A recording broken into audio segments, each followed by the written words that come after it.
Quand on parle du mot cancer, la première chose que les gens voient, c'est la mort.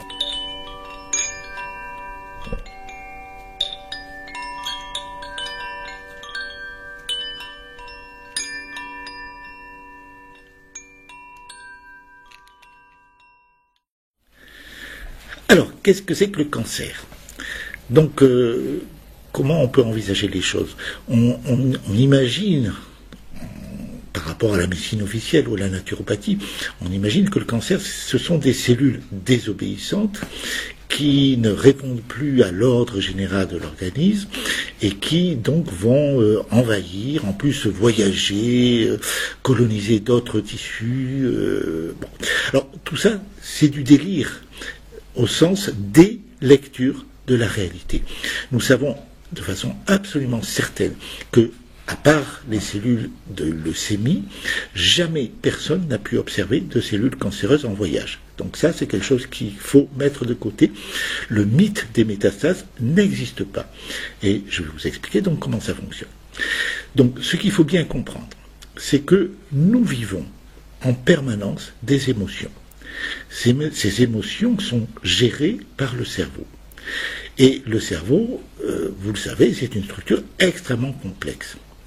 Donc, il faut savoir que les sensations, les informations sensorielles qui parviennent au cerveau sont filtrées préalablement par une zone du cerveau particulière qui se trouve au centre du cerveau, qui s'appelle le cerveau limbique. Donc, ça veut dire quoi?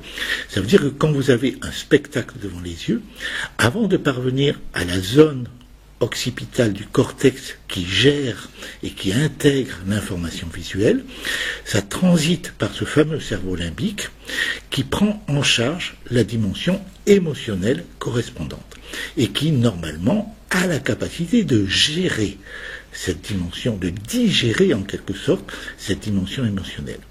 Dans certaines situations, les émotions sont d'une telle violence, sont tellement inattendues, absolument imprévisibles, que ce cerveau limbique est incapable de gérer cette situation.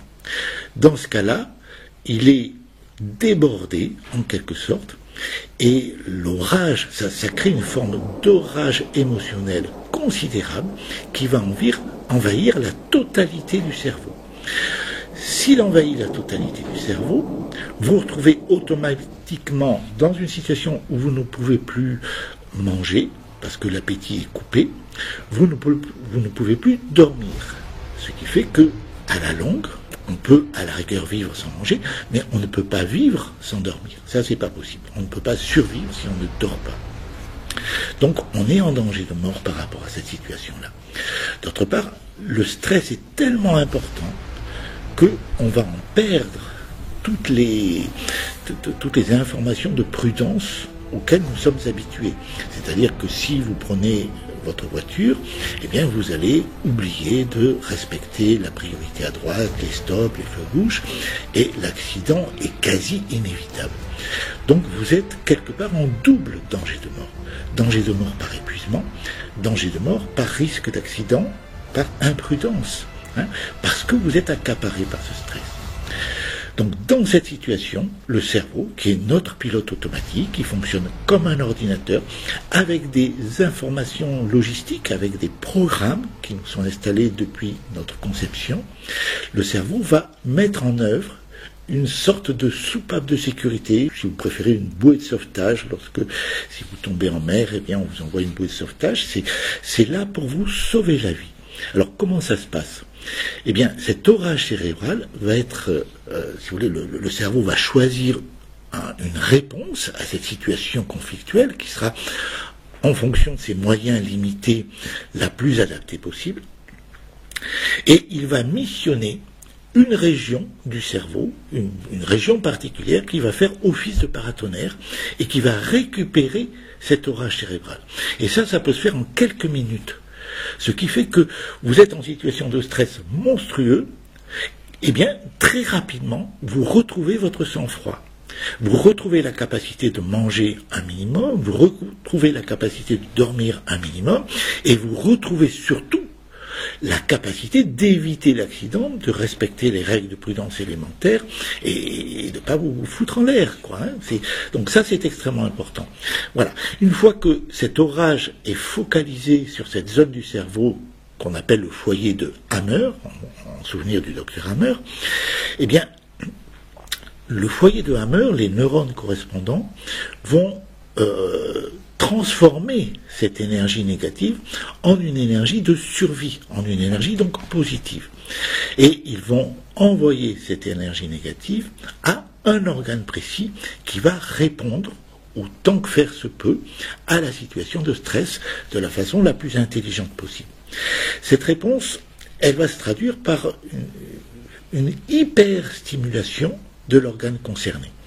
Et cet organe concerné, selon le cas, va soit construire une tumeur qui a un fonctionnement turbo, prenons l'exemple par exemple d'un cancer en masse de l'estomac, ça arrive, des cancers, ça ressemble un peu à un chou-fleur à l'intérieur de l'estomac.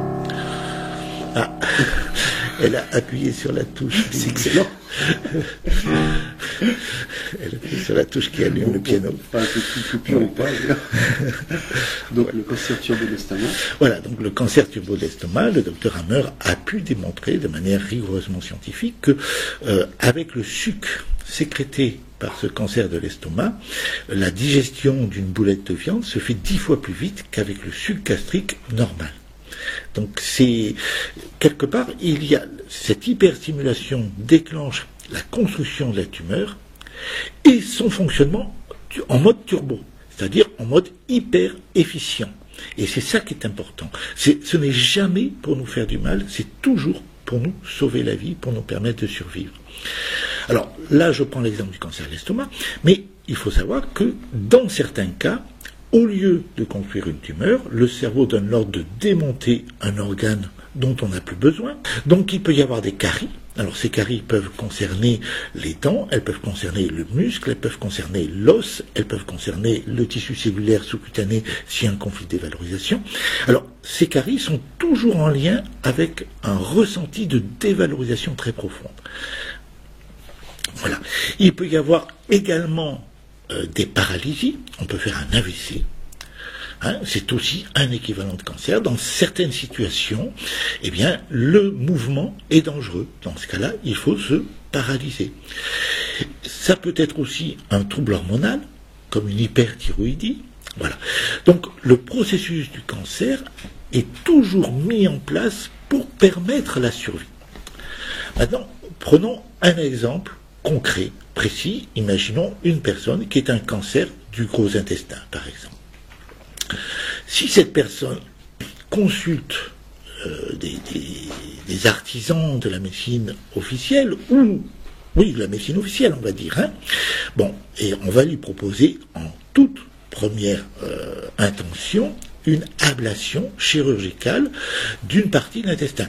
Pas de la tumeur, mais en général, d'une partie considérable de l'intestin. Parce que comme ces gens-là ont très très peur des métastases, de leur mythe des métastases, ils ont très peur de l'extension du cancer sans contrôle, etc., par précaution, ils vont enlever une énorme partie de l'intestin, ils vont faire des curages ganglionnaires, ils vont faire des tas d'interventions mutilantes qui sont parfaitement inutiles. Il suffirait d'enlever la tumeur, ce serait largement suffisant. Bon. Il est clair que si le conflit n'est pas réglé, si on enlève simplement la tumeur va repousser. Mais c'est la même chose si on enlève une partie de l'intestin. La tumeur va repousser de la même façon sur l'autre, sur ce qui reste de l'intestin, puisque le conflit ne sera pas réglé. Mais si le conflit est réglé, et en général, 9 fois sur 10, les gens consultent lorsque le conflit est réglé, que la bascule en réparation s'est faite, à ce moment-là, ça ne va pas récidiver. Voilà. Donc, si ça ne récidive pas, tout le monde est content par rapport à l'état local, sauf s'il y a des troubles du transit et tout ça. Mais le cerveau, lui, n'est pas content. Parce qu'on a enlevé, on a mutilé la personne, on lui a enlevé une partie de son intestin qui lui permet d'absorber les aliments. Or, l'absorption des aliments est essentielle pour la survie. Donc, le cerveau se dit, puisque c'est un ordinateur, il calcule de manière automatique, le cerveau se dit qu'il ne va plus pouvoir assimiler suffisamment d'aliments. Et donc il y a risque de famine. S'il y a risque de famine, la solution, c'est d'avoir des greniers et de faire des réserves. Même si là, c'est un problème de manque d'absorption pour le cerveau, risque de famine égale, il faut des greniers. Hein, c'est l'histoire de Joseph en Égypte qui interprète le rêve de Pharaon avec les vaches grasses et les vaches maigres. C'est tout à fait ça. Et Joseph dit, il faut faire des greniers.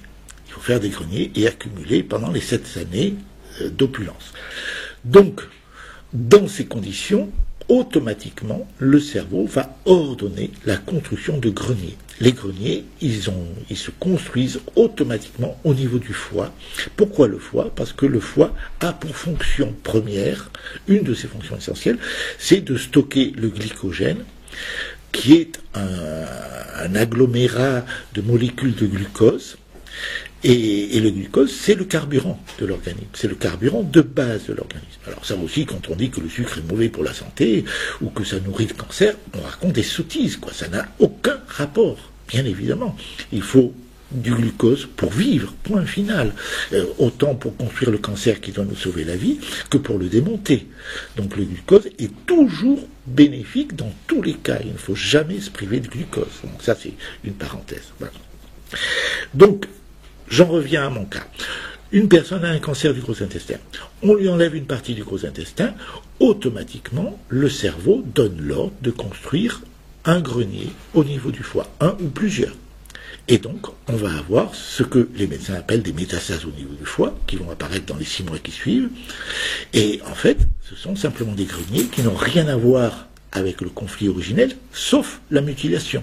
C'est la mutilation qui déclenche la construction de ces cancers du foie.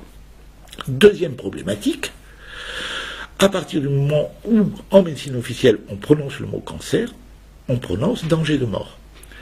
La mort, c'est la perte du souffle pour le cerveau. Le souffle, il est géré par les poumons.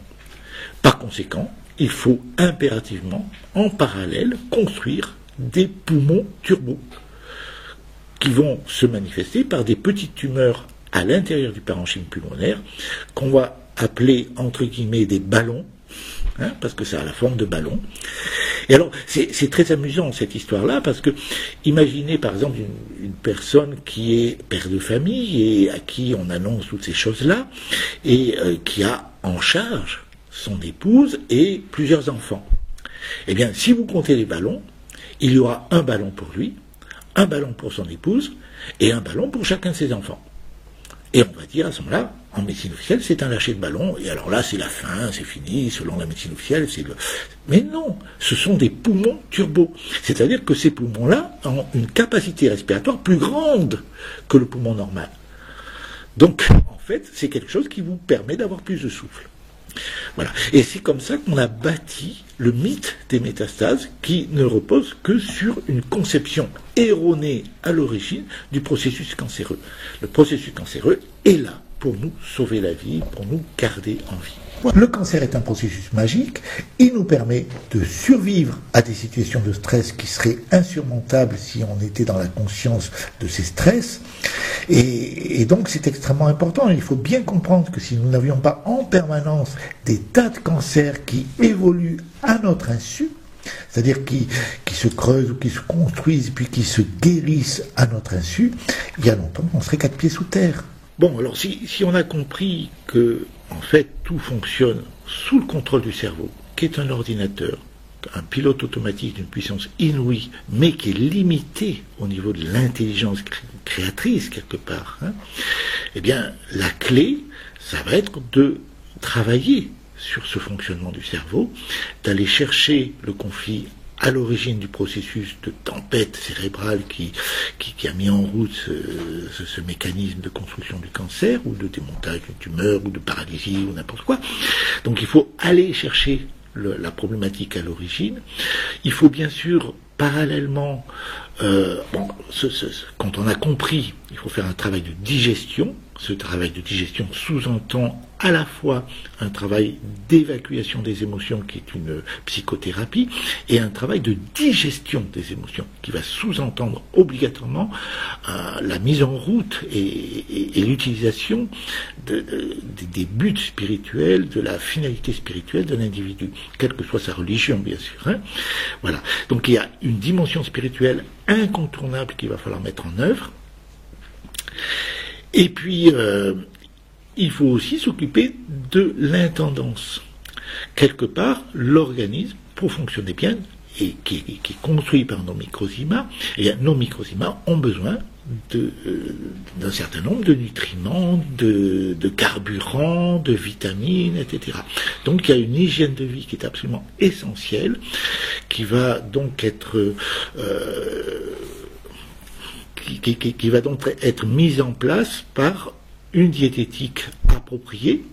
Alors cette diététique appropriée, c'est certainement pas le jeûne ou la privation ou des choses comme ça de quelconque aliment, hein, pas plus le sucre que d'autres choses. Bien sûr, il faut manger le plus intelligemment possible, le plus bio possible, ça c'est l'évidence. Il faut donner aux microzymas des aliments de bonne qualité, éviter les pesticides qui leur demandent du travail. Autant que faire se peut, quand on est passé dans la phase de guérison, les besoins en carburant sont colossaux. Donc il faut leur donner du sucre le plus pur possible, du glucose, qui est le carburant qu'utilisent préférentiellement les microzymas. Voilà, et il faut leur donner des vitamines qui vont leur donner, qui vont leur permettre de travailler dans les meilleures conditions, avec une parfaite visibilité, sans faire des tumeurs de volume excessif qui pourraient entraîner des troubles du fonctionnement normal de l'organisme, etc., etc. Voilà, c'est pas plus compliqué. Et éventuellement, un acte chirurgical limité à la tumeur, lorsque ça peut apporter un confort. Imaginons que le cancer du gros intestin entraîne une occlusion, il est évident que l'acte chirurgical est incontournable, il faut y passer. Mais au lieu d'enlever une énorme portion de l'intestin, on pourrait se contenter d'enlever simplement la tumeur, ce qui n'entraînerait aucune complication. Mais il faut opérer tout de suite. Tout de suite, là? Quand faut y aller, faut y aller. Et pour conclure, le plus important dans tout ça, c'est d'arrêter d'avoir peur du cancer. Parce que la peur génère automatiquement cette peur de mourir, et donc le cancer du poumon, et donc les soi-disant métastases et tout ça. Il faut sortir de la peur. La vie est intelligente. Le créateur qui est à l'origine de la vie est une intelligence absolument inouïe, exceptionnelle, et il n'a en aucun cas le désir de nous sadiquer, de nous faire souffrir, ou de nous tuer. C'est absolument impensable.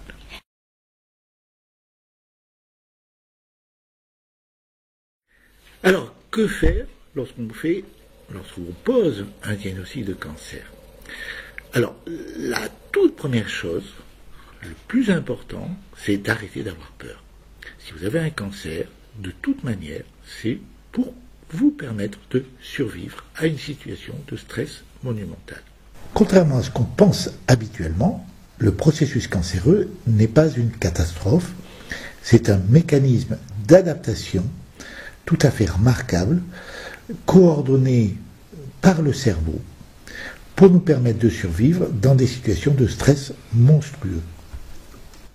Donc, comprenez que la médecine officielle, comme la naturopathie, sont dans un système de pensée qui relève de la religion, qui n'est absolument pas scientifique, qui n'a jamais été démontré de manière scientifique, et où ils sont dans un système de guerre, où il faut se battre contre le cancer et tout ça. Et alors vous allez trouver partout, sur Internet et partout, des solutions médicales officielles, ou des solutions naturopathiques de rechange, mais où les histoires des vitamines, alors on met beaucoup en avant la vitamine C, qui, soi-disant, pourrait guérir le cancer. Alors, il faut bien comprendre, tant qu'on est dans ce système de guerre, on va lutter contre l'organisme. On va détruire l'organisme, dans le but de détruire le cancer. Et donc ça ne peut pas aller vers un mieux profond. Les résultats, au final, de toutes ces thérapies, qu'elles soient médicales ou naturopathiques, c'est de l'ordre de 5% de survie. C'est de l'ordre de 5% de survie. C'est de l'ordre de 5% de survie. Hein, c'est pas plus. Il faut bien le comprendre aujourd'hui. À 5 ans, la survie, lorsqu'un cancer est pris en charge par la médecine officielle, c'est de l'ordre de 5% de survie. Donc évidemment, on comprend que la peur soit immense. Voilà. Donc la priorité des priorités, sortez de la peur des médecins et des naturopathes. Ça ne vous appartient pas. Ça appartient à ces gens-là. Laissez-la leur. Et vous, essayez, la priorité des priorités, de vous dire que de toute manière, le Créateur ne veut pas que vous mouriez, il veut que vous soyez en bonne santé, que vous soyez heureux, que vous soyez épanoui, que vous puissiez vivre ce pourquoi vous êtes sur Terre, à savoir l'amour avec un grand A. Hein, c'est-à-dire un amour qui soit vraiment un amour important et profond. Et ensuite, il faut trouver un thérapeute qui va pouvoir vous accompagner sur ce chemin, qui va pouvoir vous aider à digérer les émotions correspondantes, qui va pouvoir vous conduire vers une libération. Et à ce moment-là, de toute évidence, le cerveau va mettre en œuvre, mettre en route le travail de guérison. Mais pensez aussi aux vitamines, non pas comme une arme contre le cancer, mais comme une aide au microsima pour qu'il puisse travailler dans les meilleures conditions et vous amener à la guérison.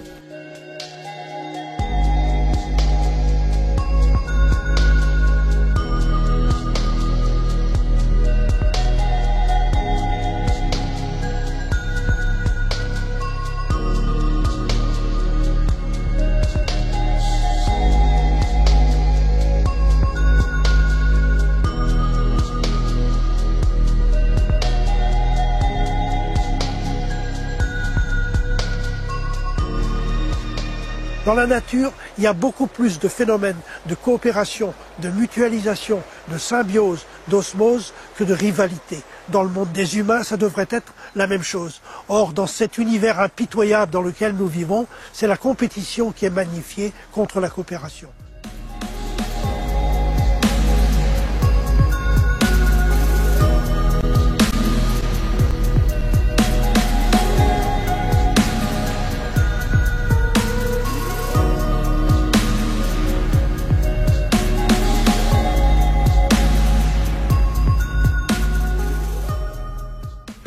La première des choses, donc, il faut sortir du paradigme de guerre. C'est un paradigme qui existe depuis des milliers d'années dans notre monde humain, qui concerne nos relations avec les autres, donc les guerres extérieures, mais qui a été donc intégré par M. Pasteur dans la médecine officielle et dans la naturopathie, qui n'en est pas sorti. Donc c'est un système de guerre où on se bat contre. Hein. Alors il faut arrêter. Là, il ne s'agit pas de se battre contre. Il ne s'agit pas de chercher des armes ou des remèdes miracles. Hein, les potions magiques, genre Panoramix et compagnie. Non, ça n'existe pas dans la réalité. Les vitamines ne sont pas des potions magiques, elles sont simplement des outils qui permettent au microsima de travailler dans les meilleures conditions. Voilà. Donc, sortez de cette logique de guerre, comprenez qu'il faut accompagner le processus, que 9 fois sur 10, au moins, le cancer n'est diagnostiqué que lorsque vous avez automatiquement, de manière automatique, basculé en guérison. Vous êtes en train de guérir. Et par conséquent, si vous respectez la vie, si vous donnez à vos microsima les outils dont ils ont besoin, donc l'intendance dont on a parlé, hein, qui est absolument essentielle, les nutriments, les vitamines, le sucre dont ils ont impérativement besoin, à ce moment-là, le processus évoluera automatiquement vers la guérison spontanée.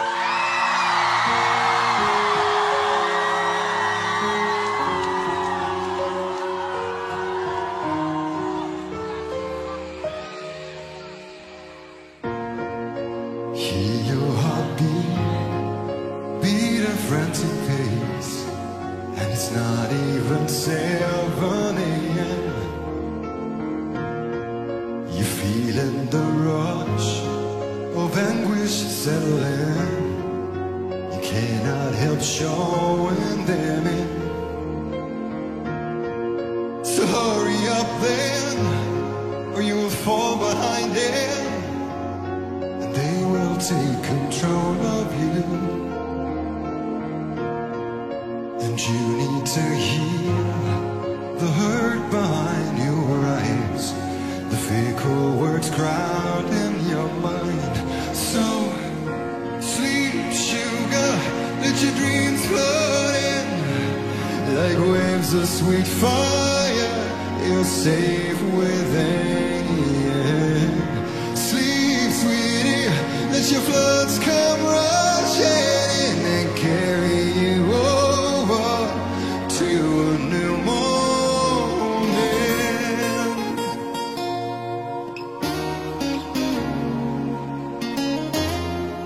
Elle aura un traitement un peu fatigant, mais je pense qu'après 2 mois de rayon, tout ira bien. Elle vous tiendra au courant, mais vous pouvez m'écrire si vous le désirez. À demain, mademoiselle. Venez vers 11h, je vous indiquerai la marche à suivre. Try as you might, you try to give it up, but it seems to be holding on fast. Its hand in your hand, a shadow over you, a beggar for soul in your face. Still it don't matter if you won't listen, if you won't let it follow you. You just need to heal and make good all your lives. Move on and don't look behind. So sleep, sugar, let your dreams float in like waves of sweet fire. You're safe within. Sleep, sweetie, let your floods come rushing in and carry you over to a new morning.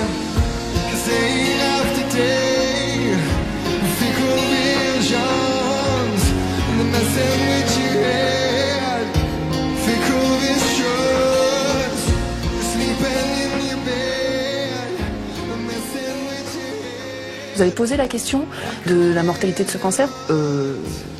Un des médecins m'a dit il faut faire comme ça, sinon vous allez mourir.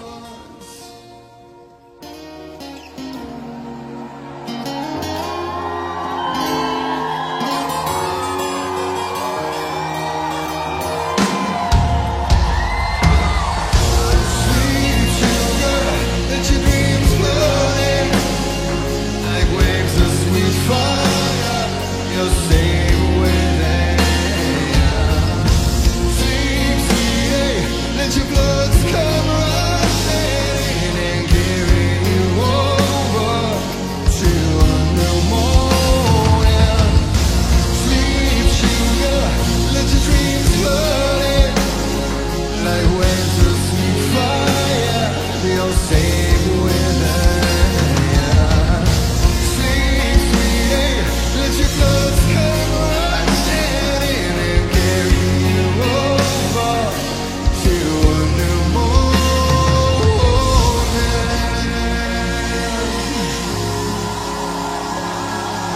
Hush now, little child, don't give up and don't you cry. For the evil ones are gone, they are far beyond the sun. So now